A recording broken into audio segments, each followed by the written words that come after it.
আচ্ছা, আমরা যখন জব করি আমাদের মনটা কোথায় দেশ বিদেশে ঘুরে বেড়ায়, তাই না? তো এই মনটা এত কঠিন চঞ্চল, তো এটাকে স্থির করে জবে মনোনিবেশ করাটা এবং একভাবে জবে মনোনিবেশ করাটা খুবই কঠিন। কেন বলুন তো এরকম মনোনিবেশ করানো যায় না বা মনটা এদিক ওদিক ঘুরে বেড়ায়? তো এর কারণ একটা প্রভুপাদের আমি উক্তি থেকে উপলব্ধি করেছিলাম। আমরা যখন কোনো অপরিচ্ছন্ন স্থান বা ধুলো বালি প্রচণ্ড রয়েছে সেই জায়গাটা যখন আমরা ঝাড়ু দিতে যাব, তো তখন কি হবে, সেই ধুলো বালিগুলো আমাদের নাকে মুখে চোখে এসে পড়বে।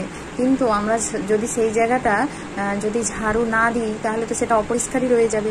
কিন্তু আমরা সেটা যদি ঝাড়ু দিতে দিতে একটা সময় গিয়ে ঠিক সেটা পরিষ্কার হবে। সেই রকম আমরা এখানে বহু দিন ধরে জড়জগতে থাকার ফলে আমাদের চিত্তে, আমাদের মনের মধ্যে আমাদের চেতনা কলুষিত হয়ে গেছে। তো আমাদের মনটা সেই জন্যই এদিক ওদিক ঘুরে বেড়ায়। তো আমরা এই জব করতে করতে আমাদের যখন চেতনা শুদ্ধ হবে, হৃদয় শুদ্ধ হবে, তখন কৃষ্ণ আমাদের হৃদয়ে এসে সেই স্থানটা নেবে।